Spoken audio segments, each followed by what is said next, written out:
Hi, it's your girl Michaela with Live, Learn, and Exercise, the podcast.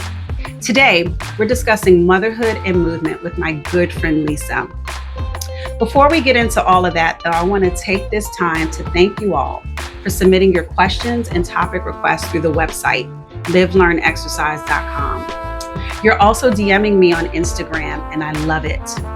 I have experience with many of these topics as a human relations scholar and as a seasoned fitness industry executive. So stay tuned for tons of great discussions on your favorite topics in future episodes. Okay.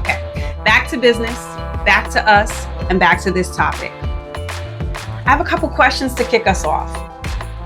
Have you ever stopped to think that the same patience that you use to negotiate with your toddler is the same skill set needed to manage and lead a team? What if the fear you feel stepping back into the workplace is actually not fear? What if I told you that that was fuel, not friction? And could a simple morning walk be more than just physical activity?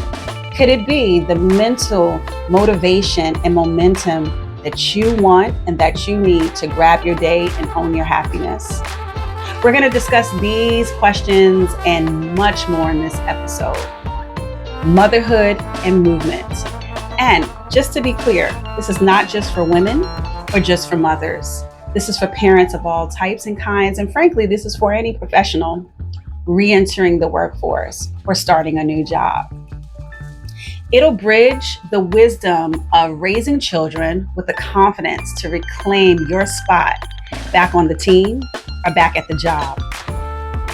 You're going to learn how your experiences as a parent aren't detours, but rather direct paths to professional growth, and most importantly, how physical movement can spark the mental resilience to show up, show out, and show off, even when you're confused and even when you're unsure. Again, I want to thank Lisa for being here today and allowing me to share what would normally be a private conversation between she and I with you all, the audience.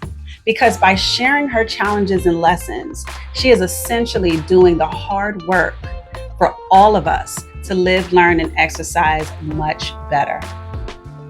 So when you listen, do so with grace, do so with intention, and do so with connection. Because you're likely going to hear something that hits home, that touches your spirit, and that possibly lights your fire. I also get the feeling that this is an episode you're going to want to keep as a resource and bookmark to possibly share with friends and family, or just to keep for yourself as a reminder. Okay, motherhood and movement. Let's talk about it.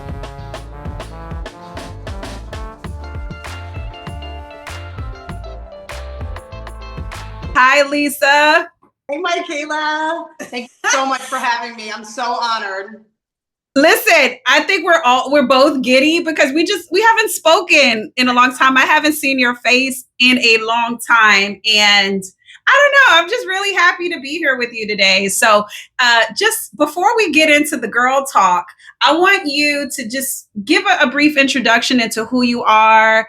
You can go professionally or personally. Just give us a sneak peek into who Lisa is. Okay, great.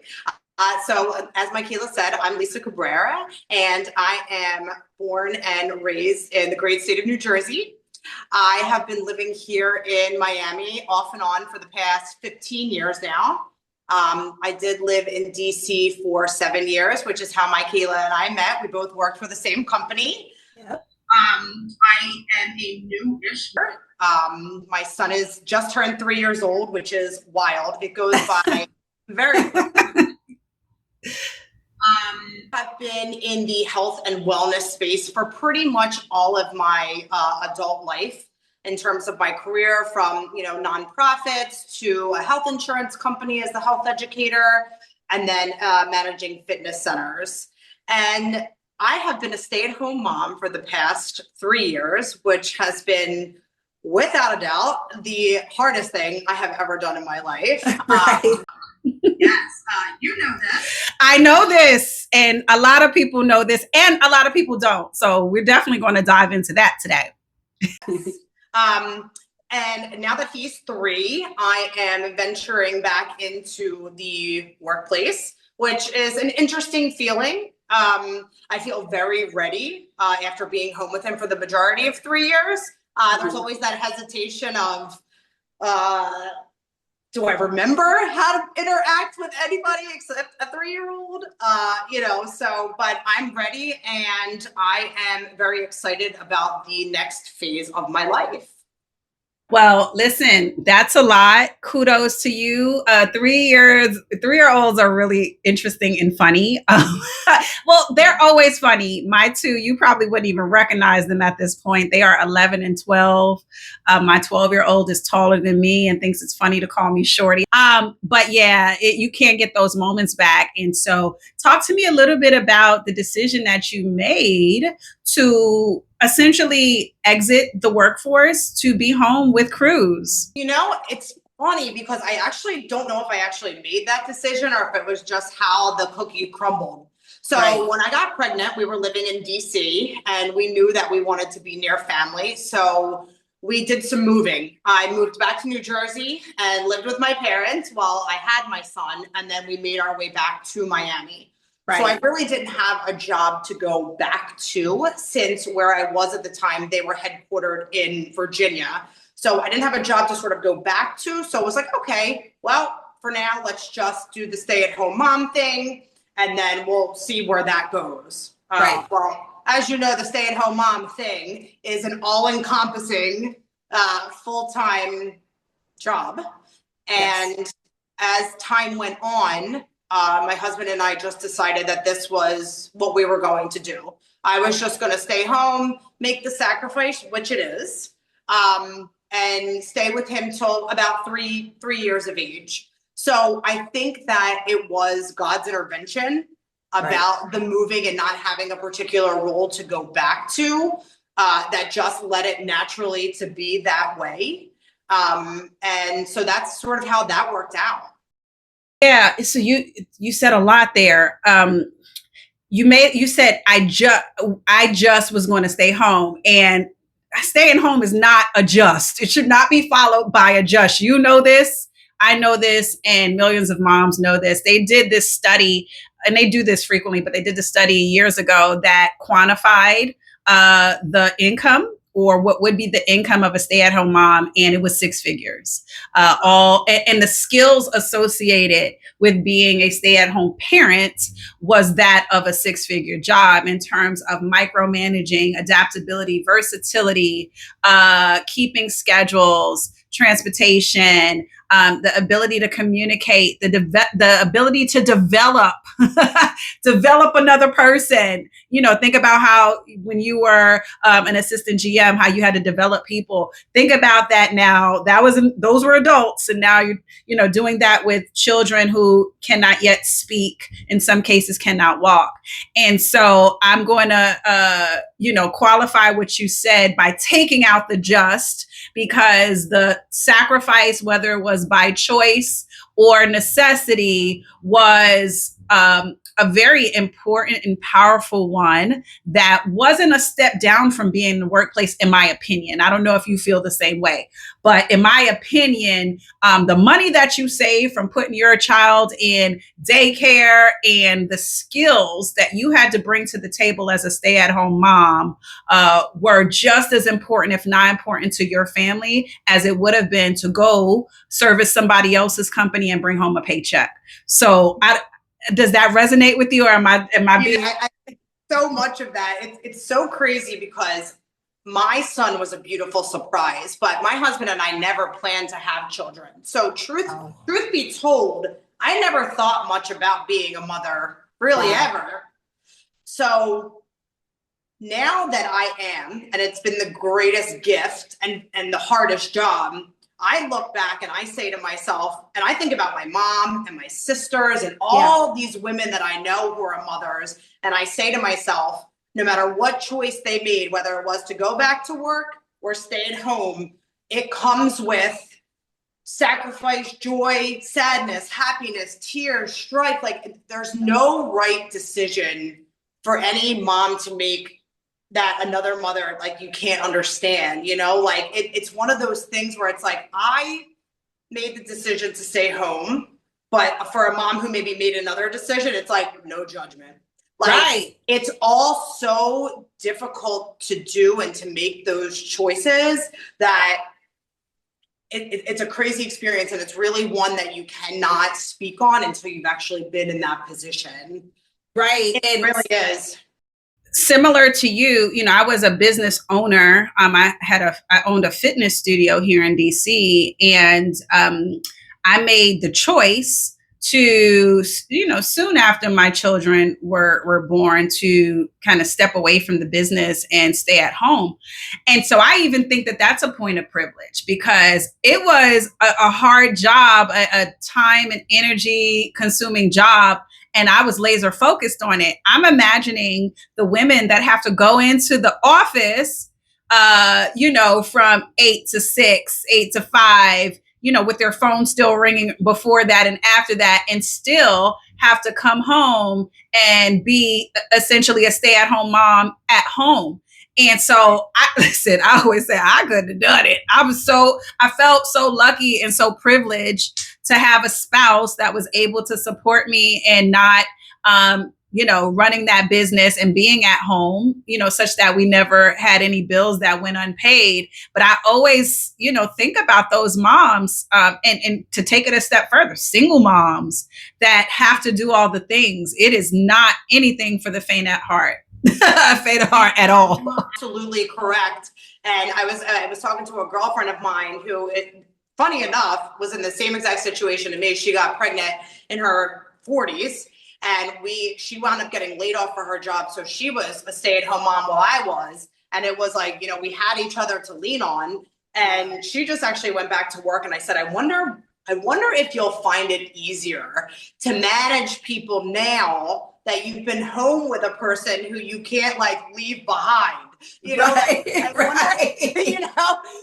at work with a person that you find okay, I need to step away from this situation for a minute. I'll come back and, deal with that. But it's like at home, you can't do that. It's like you are always on. Right. And it's like, I wonder how how do those skills transfer? It's like, because to your point earlier, you are doing everything at home. You're not just, taking care of a child. I mean, you're doing all of these other things. And it's like, to your point as well, if I had to go to a full-time job as well and then do that, it's like, I think about the women in my life, specifically my sisters, and I'm like, how did you do it? But right. Any mother, you just push through. I say to my mom too, I'm one of 4 daughters, and my mom stayed home with all of us. And exactly. I said, I would be institutionalized. There's no doubt about it. I would not have been able to handle that. I can say that for a fact, because I have moments during the day when I'm home with my son. I'm like, am I going crazy? Am I going, crazy? Because it's like, you're with this little person who doesn't really have any logic. They're just trying to figure out who they're trying to be. And it's like, wow, it's like such a wild experience, because the same thing, you get so frustrated and you're so but then you're like, no, this is the person that I am molding to be, a person in the world. I got to check myself, yeah. You have to bring it back too and be like, all right, these are all life lessons for me as well. Who do I want him to remember me as? Yeah. How am I sending him out in the world if I'm this, being unregulated and kind of just not keeping my cool? So I don't know. Staying at home has been a really interesting experience, and it will be even more interesting to see what type of manager I am once I get out there, if I have, more patience. Well, that's what I was going to ask you. I mean, now that you're, sort of making that transition back to the workforce, are you leaning into the skill set are you boasting and leaning into all that you've accomplished as a stay-at-home mom? Is that something that you are touting in your resume? Is that something that you are actively discussing when you're in interviews, or is this something that you're shying away from? You know what? that's a really great point, and your viewers could probably be very helpful to me in that way. I'm not, because I don't exactly know how to translate those skills into, like we talked about them just now, but as far as like how to put them into like an interview professional type of manner, no, I haven't actually. I think that if I was interviewing and speaking to someone like I am with you now, I'd be able to sort of translate that. But it makes a great point. Like, how do you put that into? I feel like if I was interviewing with a mom, she would automatically get it, you know. But no, I think that I could probably use a little bit of help in how to translate those skills.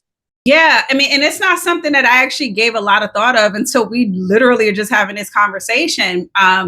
I interview and have interviewed tons of people, and typically, when you're looking at a resume and you see a gap, typically that's a red flag. And if you have a good interviewer or a good interview panel, people want to know, like, why was your last job 3 years ago? I think that this could be a powerful dynamic that you and other returning moms could really lean into. And each parent would have to make their list of the strengths, and they know yourself as a parent. I would start there, and then I would see which strengths, if you took motherhood or fatherhood off the table, which strengths just are good professional strengths, and really use that as an opportunity to get ahead of the conversation in interviews, listing those attributes and those qualities in the first section of your resume without a job assignment, under your skills section and things like that, really listing excellent communicator, a great time manager, people developer, having that be in your skill set. And then in your interviews, during your introduction, or if you get a starting question about your job history, get ahead of that. Don't let people ask you or wonder about where you've been and where the gap is. Say, hey, look, I made a decision to be home and to raise a child, and not in these words, but don't get it twisted. I was working and I was developing and I was doing all these things that this job description calls for. I was doing that at a high level because I was doing that with a non-professional and a child. And I was able to hone a lot of the skills that I did in my previous position, such that I am even better at it for this position. And what you do is you just jump on top of that narrative and you lean into it. You create your own narrative about that. I think that that's a really, I never thought about it.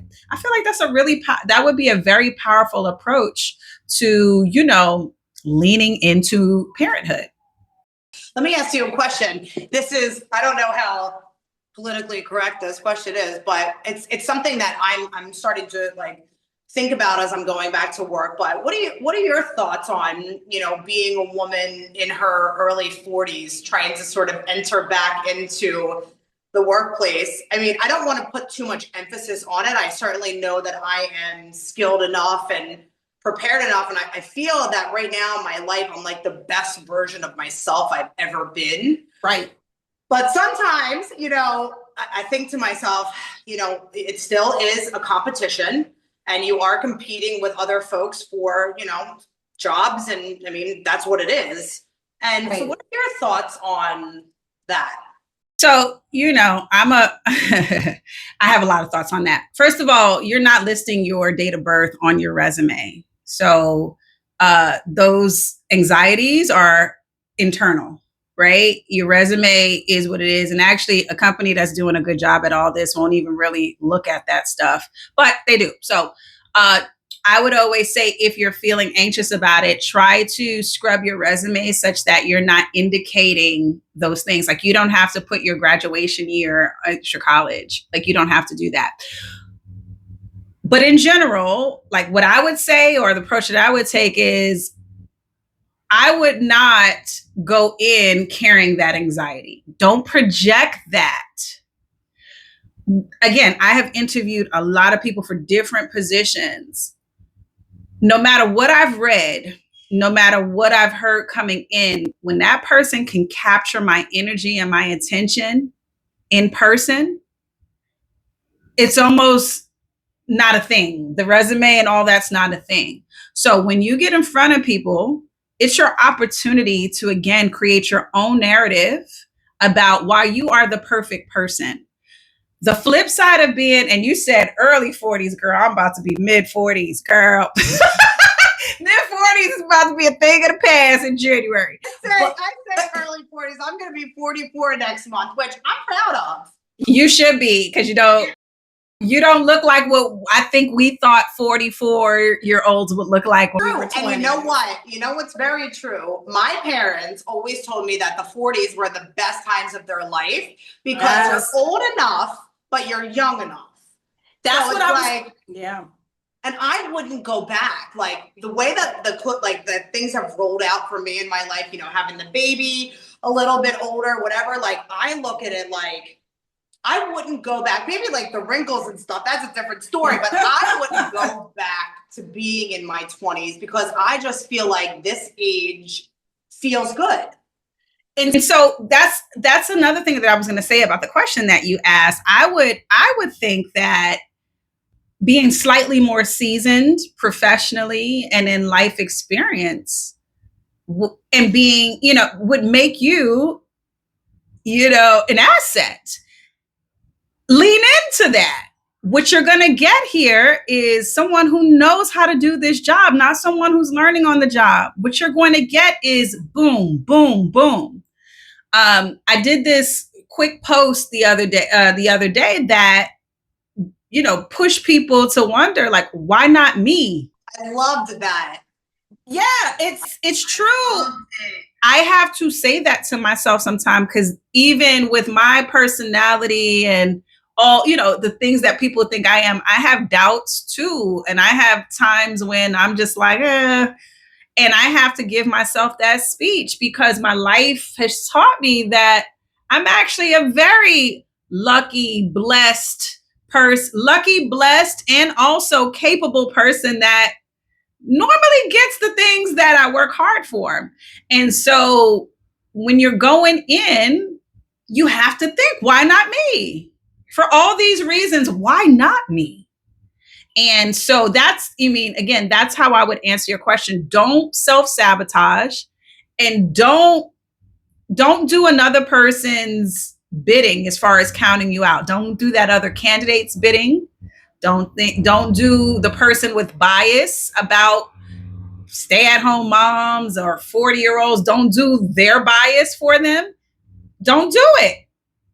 And I also think there's a gender element to that. I don't know if men go in jobs feeling like they don't have a leg up. I was on a panel at Georgetown around this time last year. I was on a women's panel. We were speaking to graduating field hockey athletes. And one of my panelists said something that, again, resonated, but I never really thought of. She said, no offense to my male viewers here, but she said, a man will go into a hiring process or an interview with 30% of the qualifications and assume they're going to get the job. And I think that white men definitely, but a man will do that. She said a woman will have 90% of the qualifications and think that they're not qualified for the job. And it was something that, and like I said, when you tack on the race stuff and the age stuff, that compounds that dynamic. And it got me thinking, yeah, I've been that. I've looked at job descriptions and said, oh, I don't quite have that one thing. Let me not apply. Or go into an interview knowing who I was up against. And my initial thought is, I'm going up against an internal candidate or I'm going up against someone younger. And so I have to constantly give myself the why not me speech, but also think about that dynamic that my co-panelist spoke to, which I find to be 100% true.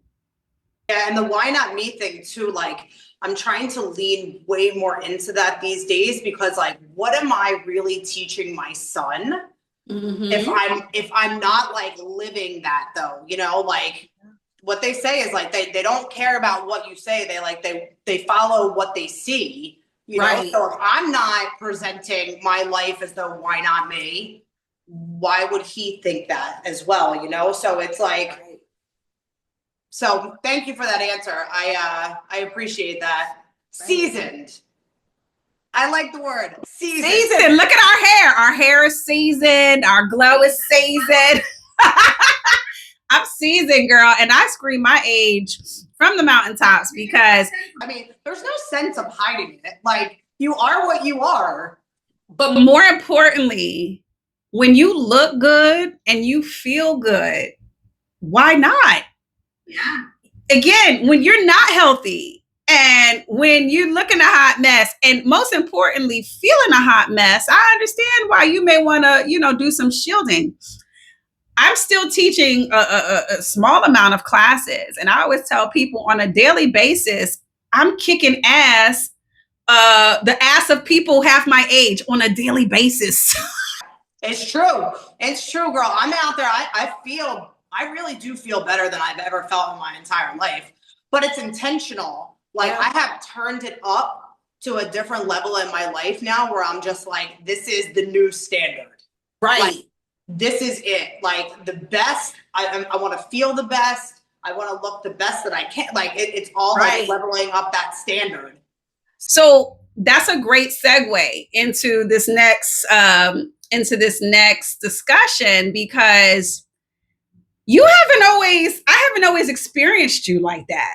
Now, you've always been a superwoman in my eyes. I see you with your notebook and your notepad. One of the things that I love most about you is you don't miss or skip a damn beat. When Lisa tell you that she's on something, she's on it from beginning to end. Always putting her best foot forward. Always prepared. Always on time. You're like my Kendra. I always say I'm the black version of you.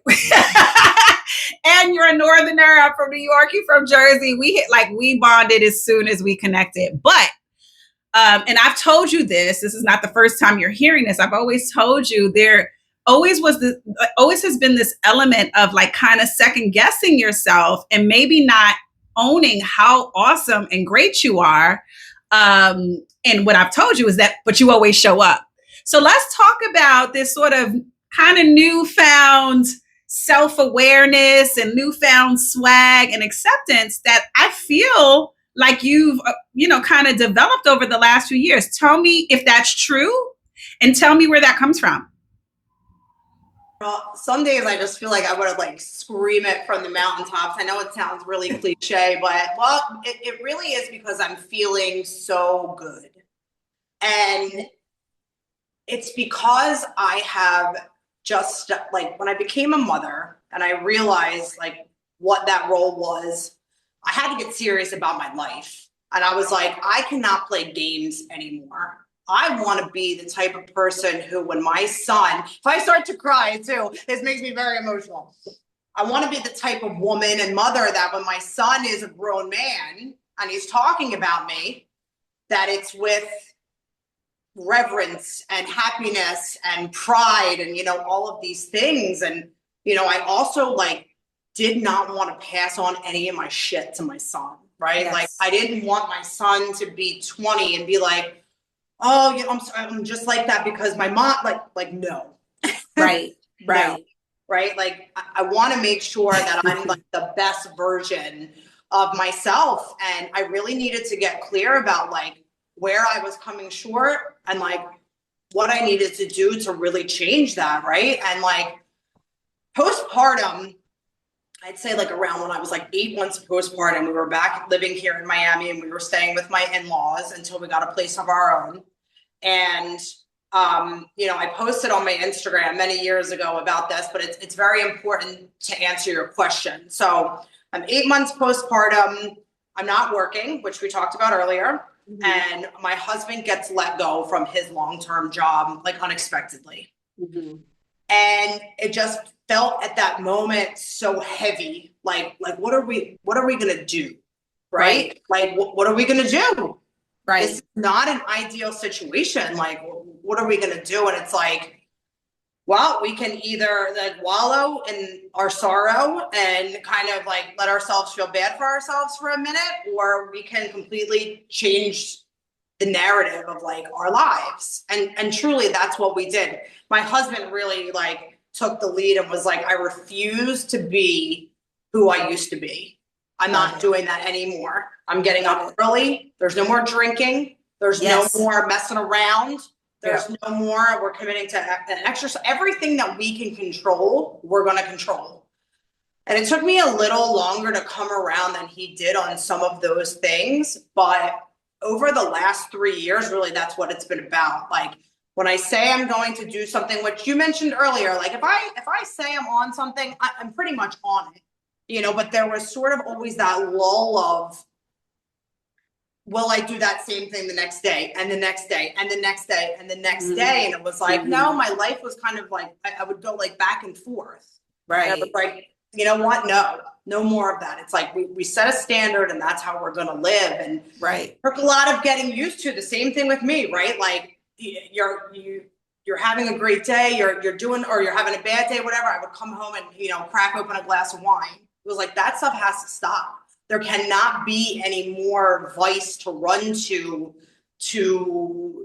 move along, you know, like you have to be able to just deal with everything as it comes, being in like the sharpest state of mind that you can be. And really that's what it was. And for me, big part of that was the exercise, really like sticking to a solid, consistent exercise routine. And, you know, in the very beginning, that 8-month, 9, 10-month postpartum, that was me putting my baby in his stroller and loading up the bottom with like bands, you know, putting on a going, right? Walking, stopping at a park, using my bands, like just getting back into the things. And then at some point it was like, all right, forget that. I'm going to commit to other things. So I started running and I committed to a half marathon. I hired a trainer who helped me become a much better runner. I knocked off in between, you know, the first half marathon I ran and the second, I knocked off 30 minutes, which is like pretty incredible. Yeah. And, you know, I also started doing like some powerlifting and really just pushing myself like out of my comfort zone, out of what I thought I was capable of. I think one of the biggest problems I've had for a lot of my life was doing things that I felt I could do and that I was comfortable with. I never pushed myself harder than I needed to. And let me tell you something. I have found in the last 3 years that the harder I push myself, even if I don't do as well as I thought, or I have this vision in my head or how it's going to go, whatever, I still feel better about myself at the end of the day. Yeah. That I thought something else was like capable, like something else was possible for me. You know what I'm saying? Right. You listen, you keep just, what you're saying is so loaded in a great and beautiful way. I want to touch on all the things. But one of the things that you said, which totally resonates with me, was this idea of like the empowerment you feel from having a live human being come out your body. Number one. That's a superhuman experience, and how you are just, whereas when you have the time to think and second guess, you could do that. But like what motherhood is you don't have time. Things happen on the fly. You just have to kind of respond. So that is important. I heard you also say fitness is closely tied to physical fitness is closely tied to this self-awareness and this confidence and acceptance. And I definitely want to dive a little bit more into that, because as I reflect on some of the more pivotal times in my life, I've always gone back to the gym to push through. And I'm talking about post pregnancy, pre-divorce, post-divorce, and just recently the death of my father. When I look at even how I came to the company that we both work for, I was trying to get some swag back, and I always fall back on the gym or physical fitness. So talk to me a little bit in your personal, you're a certified trainer. So you get this not only from a personal level, but you get this from a professional level. Talk to me about the dynamic of women returning to the gym or diving into physical fitness as a way to boost confidence, as a way to recapture power or to push through. I cannot stress enough that if you have never participated in any type of physical fitness, or if you're a seasoned vet, there is no feeling comparable to movement. There just isn't. Right. And you do not need to be out there running half marathons like me. You don't need to be teaching, endless fitness classes like you, Michaela. You don't have to be out there powerlifting. You don't have to be you don't have to be what you might consider extreme, or right. That's not a lot of the times what my default excuse was always like, I'm not that type of person, right? Right. That was always my default excuse. But if you're going through something, or like I tell my husband a lot, like one of the things about running that I became so addicted to was I would be in a mileage where that endorphin was hitting me, and I actually thought that things were possible that were in my head, that I could actually accomplish them. Right. And if you are going through something and you put on your sneakers and just go for a nice brisk walk, 45 minutes later, I guarantee you do not feel that same heaviness. That is, sorry to cut you off, but you're like hitting my heart right now, because that vitamin D, it is so true. And if anyone has been in a funk, I can honestly say the passing of my father sent me into a depression that I couldn't even ever imagine. And there were days where I would wake up and just didn't have the energy to move, think, talk, listen, process. I was just almost frozen. And I had to start, doing meditation and just doing things. But I will tell you, the thing that got me feeling better, and again, you're never going to be completely quote unquote normal after you lose a parent, but the thing that got me on the road to feeling better was getting up out of bed, brushing your teeth, making your bed, get dressed, go outside. That was my goal. My goal for the day were those four things. Yeah. Get up, go brush your teeth, make your bed, get dressed, 5 things, get out the door. And I committed to that movement. I committed to that physical activity. And then slowly but surely, that muscle memory about how good even a 15-minute yoga class on YouTube feels, a 45-minute Pilates or shapes class feels.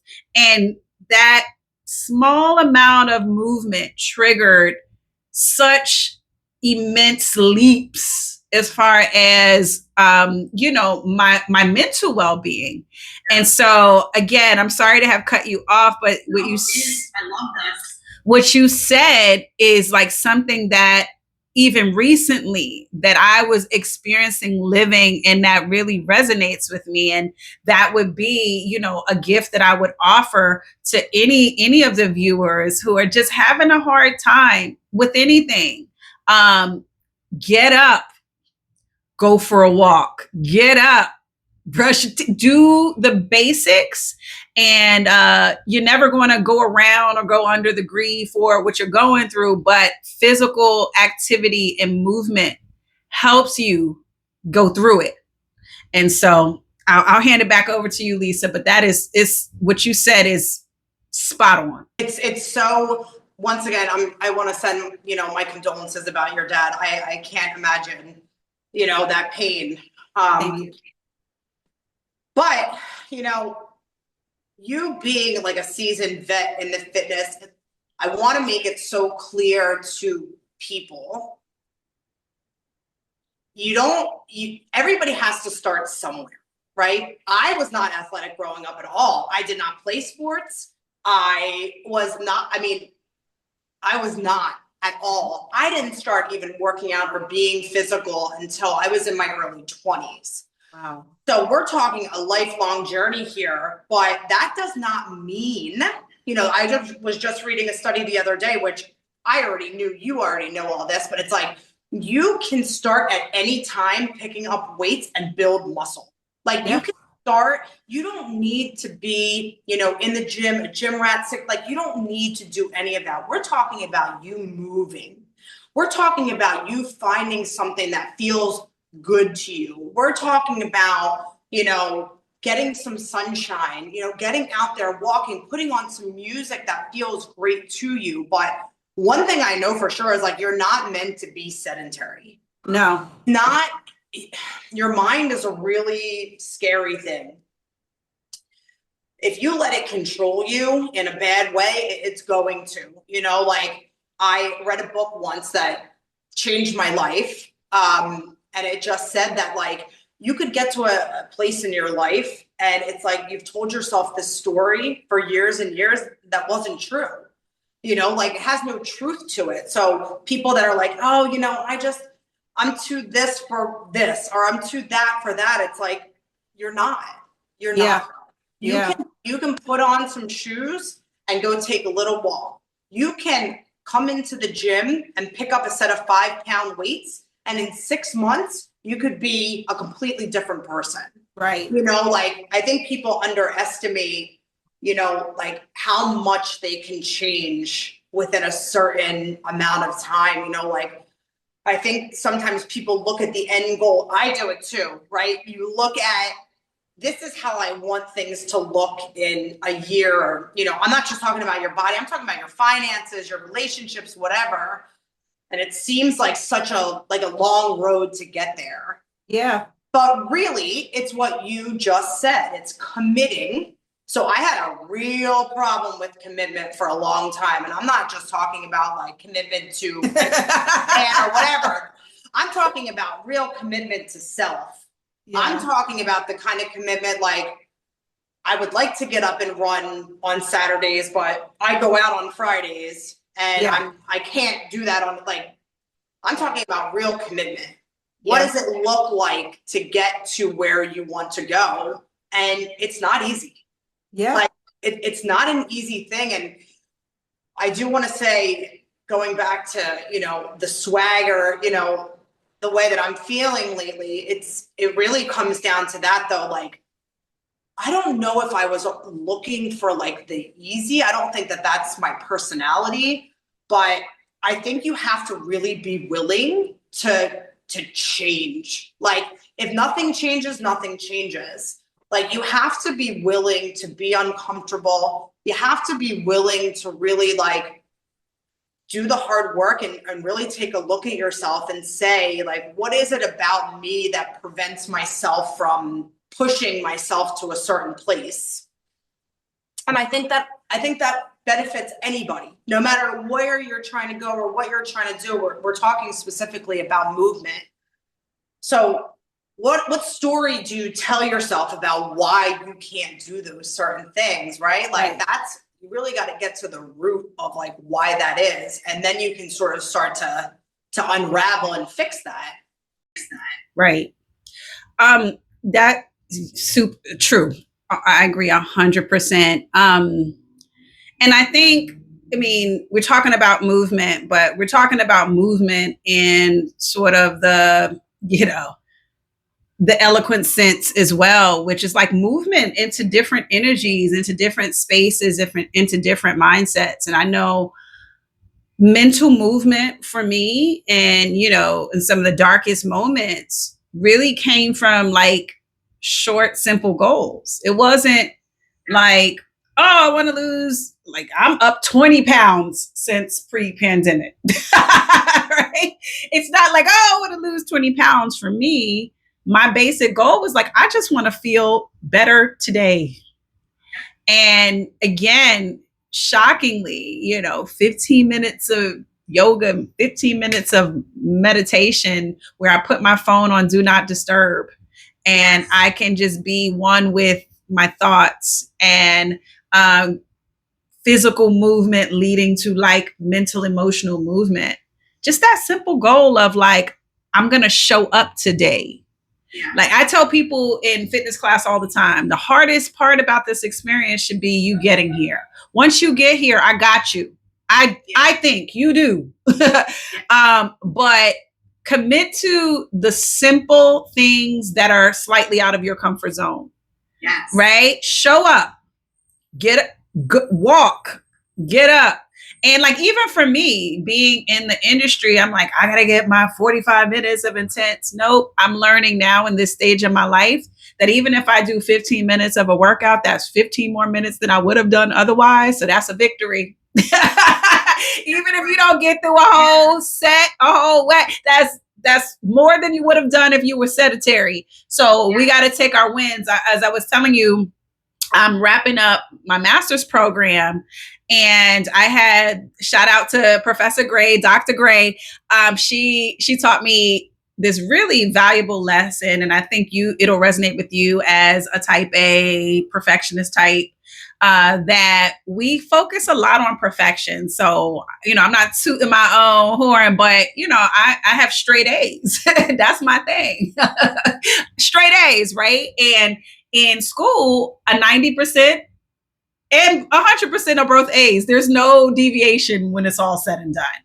And so I was at the end of a semester and I had a really high A, and I got a paper back and it was like a low A, and I was tripping off of it because I was like, girl, I get hundreds and 98s in this class.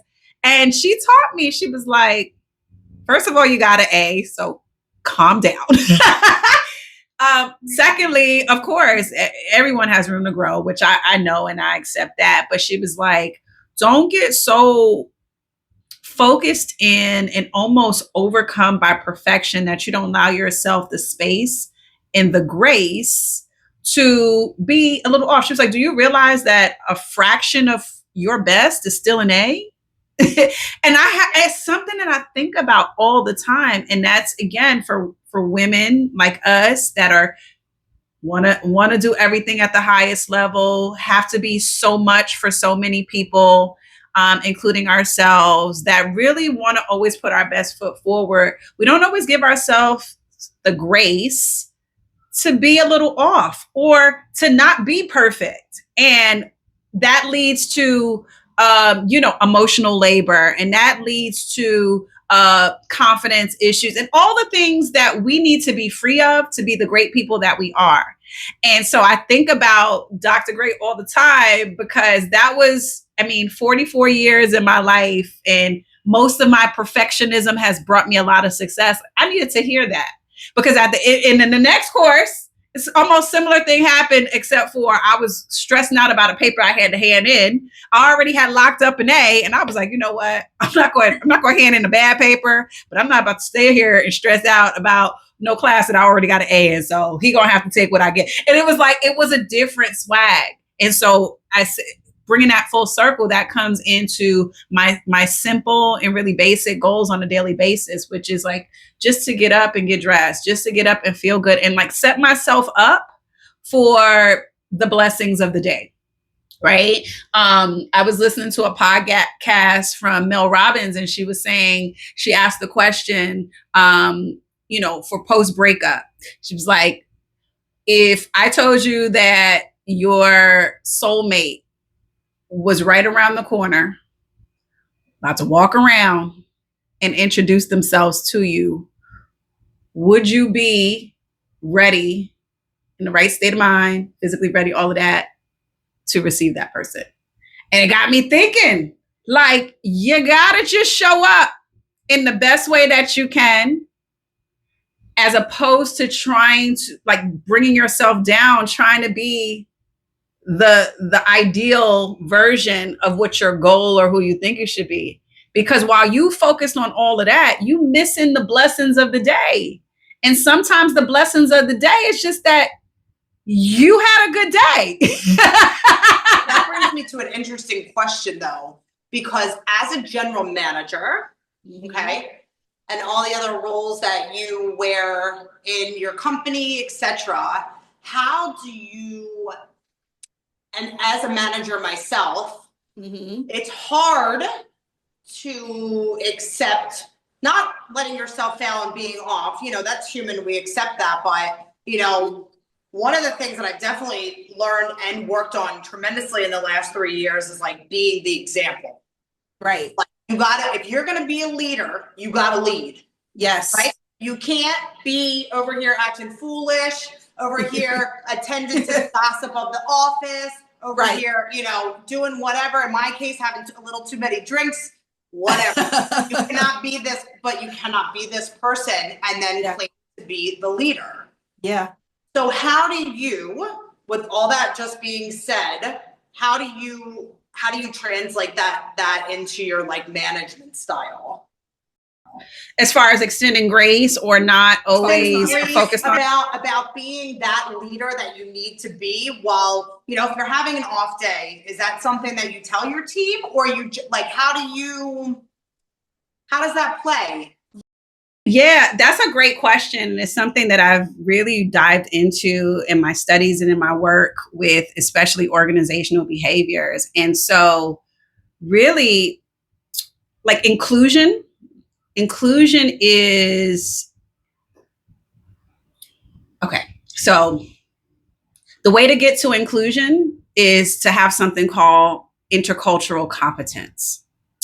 And so it's the way we acknowledge that people are different, and even within ourselves, we could be different at different times in different situations under different contexts. So it's the humility and the awareness and self-awareness to understand that so many things can change who a person or who people are.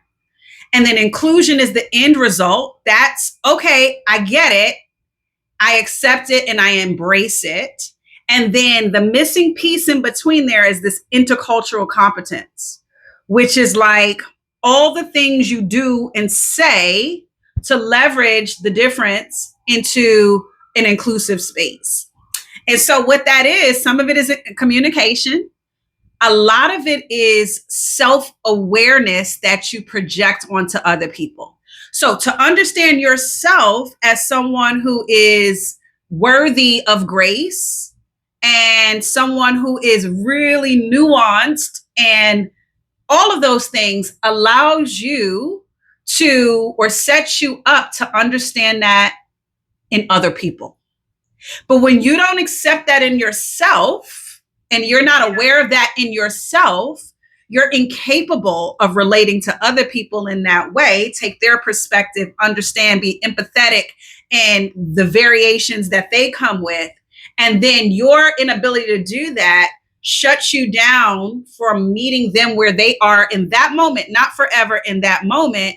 And that's where like exclusion and shutdowns and lack of acceptance happens. And so it's a constant honing of this skill of intercultural competence, where you're always trying to be in tune with the nuances of you as a person, so that you can always sort of flow and mesh and relate to others in your space. And so I try to do that. I mean, my club touts some of the best retention and the best team cohesion and collaboration. And I don't think it's any accident that I and the other leaders on my team really lean into that. So like when change or difficulty happens, that grace shows itself, that communication presents itself. And most importantly, because we do that, or we try to do that on a regular basis, when unfavorable things happen, our team, and I have 7 direct reports and I have over 100 employees, I would say by and large, they understand when I have to deliver a tough message or tough love, I've already sowed the seeds of care and empathy, such that that one thing is not the thing. It's an outlier. They know that I actually care about them as people, and I try to relate to them, and I try to, not sit on my perch up here and talk to them down there, that everybody's here, right? And their role is as important, if not more important than my role, because they're doing all the little. So that's it, right? It's this ability to be humble and to be gracious and self-aware of all the little things that make us who we are, so that we can now give that gift to other people. I went deep on you. I went real academic on you. That's one of the best reasons to really know yourself and be honest about who you are. Because like you said, just because you are all of these things doesn't mean when you go into, your work or your home or your marriage or whatever, that you're going to have a great day. Sometimes you're just off or whatever, but the more you know who you are and are grounded in that, and you set that sort of standard for yourself, you can give yourself the grace that you need, and then you can give others the grace that they need as well. But, you can also be in that position to pull somebody out of that and say, hey, I know you're capable than more. It's that same, being able to extend that sort of grace and all of that. Like you said, you have to have a tough conversation, but you've already planted those seeds. And the same sort of thing, if you have to be tough in the way that, look, I know you're capable than more. Like I know I have seen it in you. I know that, so it also works in being able to bring people up.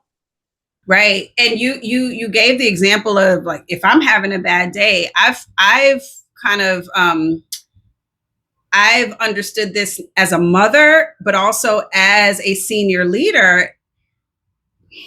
Being a strong woman, and in my case, being a strong Black woman, what comes with that is that you don't set yourself up to be an empathetic figure. You don't set yourself up to be supported in the ways that you will inevitably need to be supported. You don't set yourself up for others to extend grace to you because you're so busy trying to project strong. And so one of the things that has been really powerful for me during, like I said, this recent situation, but just in general, is to be vulnerable and communicative about when I actually need support, help, or when I just want to give people the heads up. So on days at work where I'm just not feeling myself, I will share that with my team, right? I'll say, listen, I woke up today on some BS. Okay. So give me some grace, or I'll just let them know. And I say the same thing in class. I say, look, I woke up on some intense stuff today, so I'm about to take it out on you. Just love me for who I am.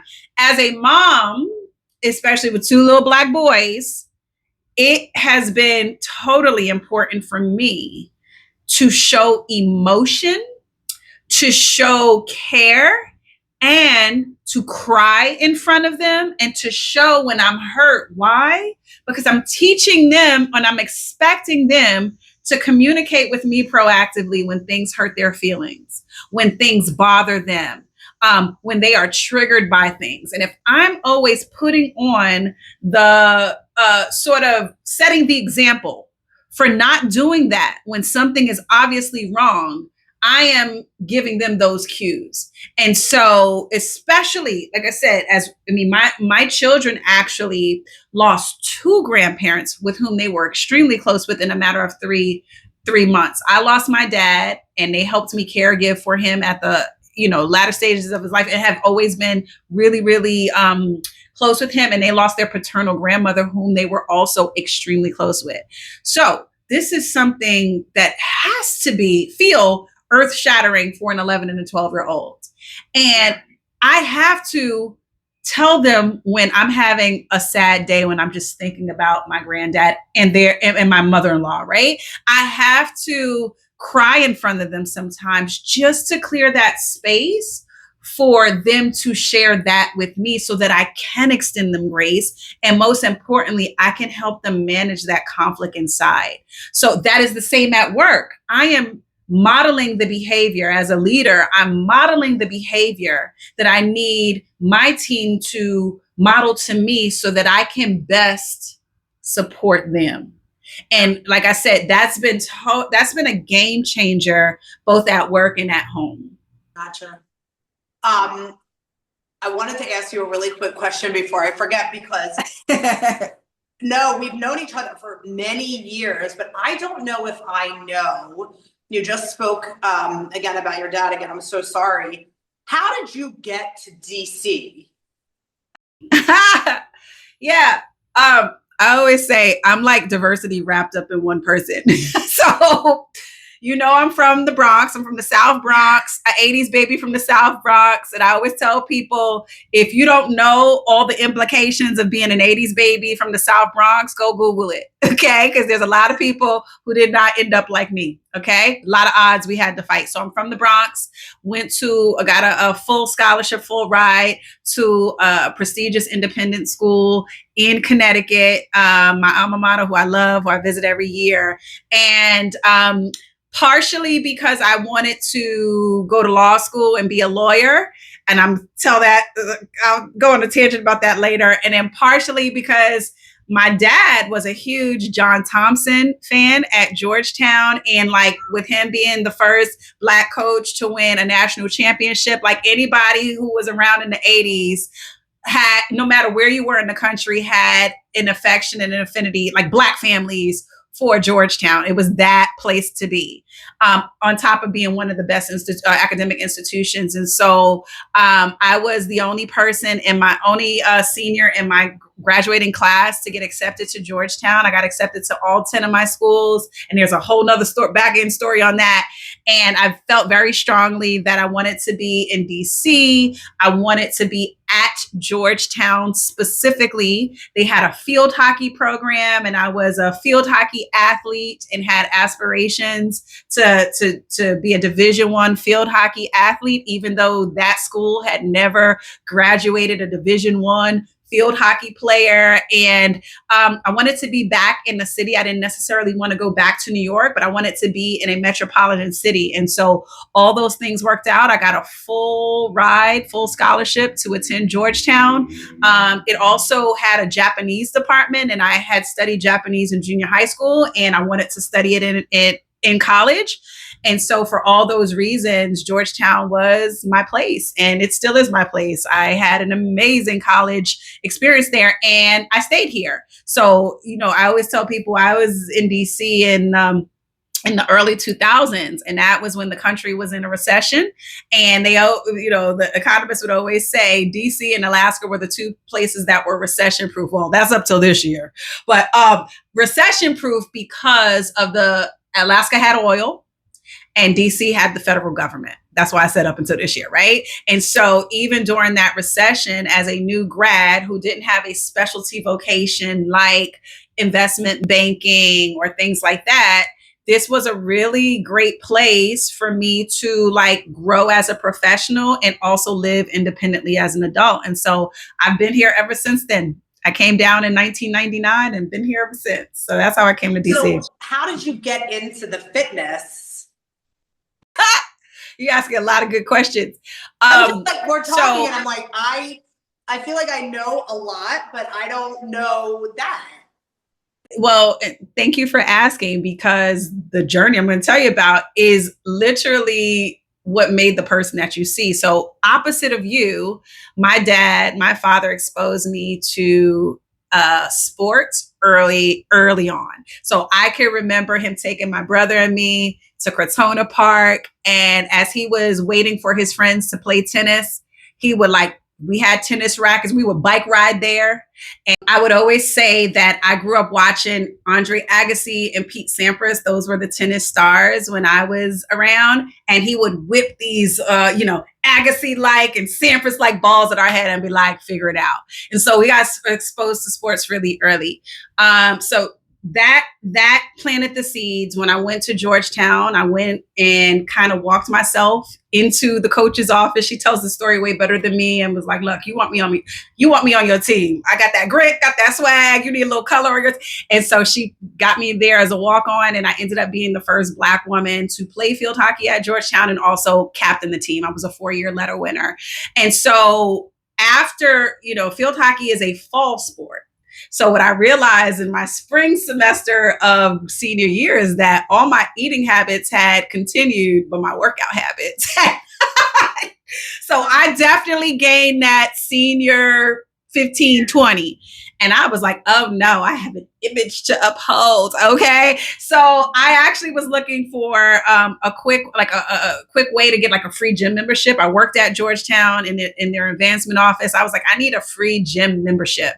So I just happened to be walking around and they were building a new gym down on 20th and K. And I seized the moment. I saw had not opened yet. I saw boxes of equipment. I walked in, I knocked on the door. There was this female general manager named Julia, and young. She was trying to make a name for herself. She was, a new manager in this new gym. She wanted to succeed. I went in, we talked. I sold myself as an athlete and as a personable person, and she hired me on the spot and helped me through that organization get certified as a personal trainer, ultimately a group exercise instructor, and it kind of took on from there. But that's how I got it. It was for vain reasons. I was like, I need to immerse myself in a gym culture, get a free gym membership, get access to things so that I could feel healthy the way I was accustomed to feeling healthy and feel fit the way I was accustomed to. And like I said, one thing led to another. From there, I went on to create my own women's health facility. I ran that successfully for 12 years, took a break to, be a stay-at-home wife and mom. And once my children were situated in school, found myself back in the gym, not wanting to be anyone's general manager or anyone's chair of a diversity board, just wanting to keep myself immersed in a really luxury gym. And the story from there. Yeah, that's so great. I think what's so cool about that too is like, you really, I have struggled with this a lot, but I'm trying to be way more open to like, sometimes you just don't know where your life will. Like, you were very proactive walking in there, and that's how, your life sort of, I think sometimes people like fight that, especially me. You don't know where life could wind up taking you, like you have to be a little bit proactive about things and you have to be open, I love that. What did she say? If the next opportunity were a click away, a phone call away, around the corner, where's your headspace? Are you ready for that? And I think like that all the time. I love that. Like, yeah. Is that how do you lean a little bit more into? Is that something that just you've been like that your whole life? I think that I've lived life with slight blinders on. I am someone who doesn't always see the peril ahead.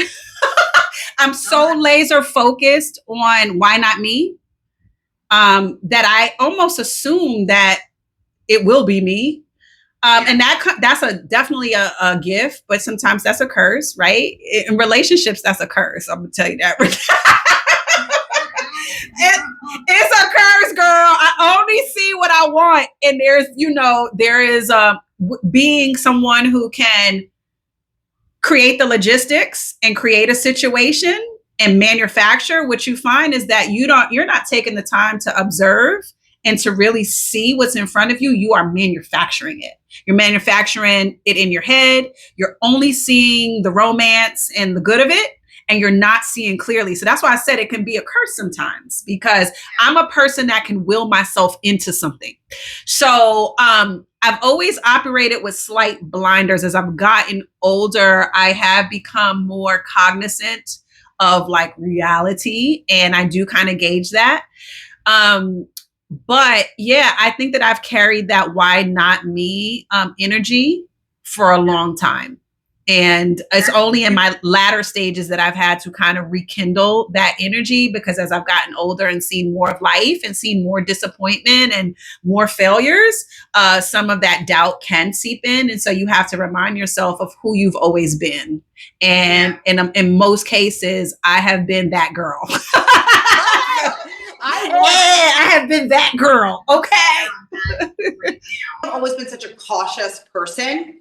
I'm a Virgo, so I want to know everything. I Yes. have to know everything. I need to know. My mom has said since the day I was born, I've always been my own worst enemy. Like I have to know everything. I create my own disappointment first, etc. And then I move on from it. But I think in my life right now, what I really want to be is much more free and open to where life is going to take me. You know, like it goes against my nature a bit to have, like, I can be a little rigid, but I want to be a little bit more open. I want to feel more, you know, what would be a really interesting topic for your podcast? But I would love to see like a compilation of people whose lives are the why not me and where it took them.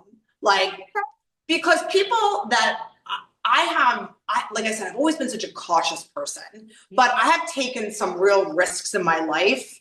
Not often, but when I have, they've changed the trajectory of my life in a positive way, you know, but maybe it's not the faith in myself or, you know, whatever it is, but I think we need more of that. So listen, you heard it first from Lisa C. We're going to have a whole Why Not Me series, and she's going to be starring on it, right? Because we're going to see how her life changes. Agree though, like Yeah. if you're a person, right, and you've been taught this is, okay, you go to school, like you have all of that in your mind about how life should look, and you've never thought, you've had something in your mind about something you see for yourself, but it seems so foreign to you, or it seems like something that's not for somebody like you. right. Like, don't you love to hear the stories of people who stepped out on faith or who had blinders on and created this really cool lane in life for themselves that didn't go, you know, with the norm? And I actually think more people need to see that, because I think that's like the lack of magic, right? Like the same old thing. I think it's a compelling idea, and it's something that I think we definitely should do that. I think the why not me coupled with, you know, that challenge, what if such and such were around the corner? I think what both of them get to is like, it's about you and the things you can control, and not necessarily about that. And so you don't know how life is going to shake. Tomorrow's not even promised, girl, right? We don't know any of those things. We don't know all the context and the people and the things that will affect what's next. But what we can do is the self work to make ourselves a vessel for whatever blessings, whatever opportunities, whatever people that are destined to come in our life. Like, we can make sure we're ready.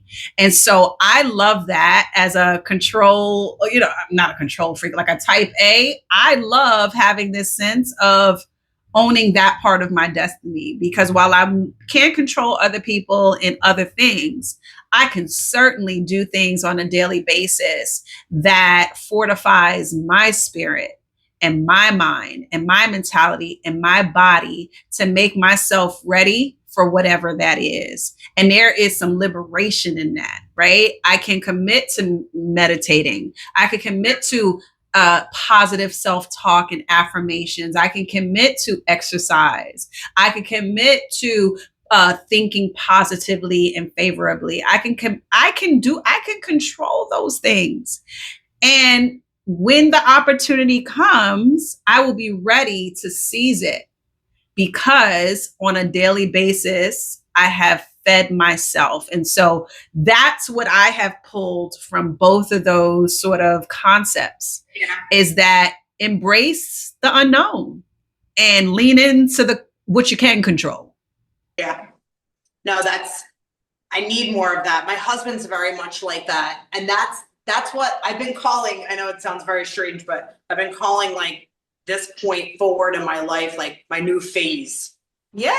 Because, you know, it's hard for me to like think about how and like place myself back into, you know, I've been thinking about this a lot, and I share this with you too, you know, like as I'm getting ready to go back to work, etc. It's like so hard to think about that, because I feel like such a different person. Mm-hmm. So I want to step out in a new way like the new person that I am, and be a little bit more open to, it may not look like what you've done.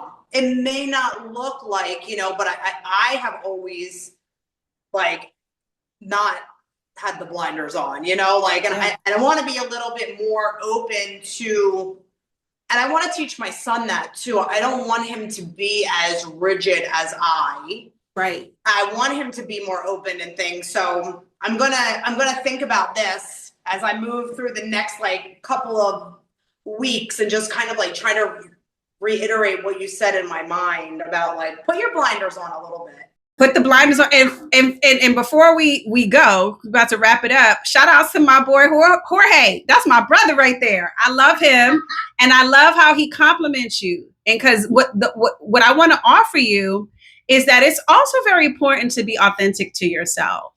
And so I give you these punchlines and I say these things as a way to kind of stretch you, but not to change you. And so Jorge fills some of your gaps and you his. And so you all are raising crews together. And whether he gets it from you or he gets it from Jorge, he is getting it. So there's a balancing act of staying true and authentic to who Lisa is, and being okay that the outcome still is the same, which is that he'll get it. Being cognizant of it is really important, yes, but give yourself some grace and understand that who you are is 43 and 11 months in the making, and that you almost set yourself up for some emotional labor, because it's probably highly unlikely that you're going to become a different person now. Yeah. But you can stretch yourself and surround yourself with resources that fill your gaps. And you have that in my boy Jorge, and you're probably going to have that in Cruz. So again, relish in that. So we have to wrap it up for now. We have so much more to talk about, Lisa. So I'm going to have you back. But for now, know that I truly value our friendship. I value who you are. I admire who you are. I am so proud of you for all the things, most importantly, for being a stand-up chick, a great friend who always checks in, an amazing mom, a beautiful wife, and someone who always shows up even when they're not sure of what's around the corner. So kudos to you.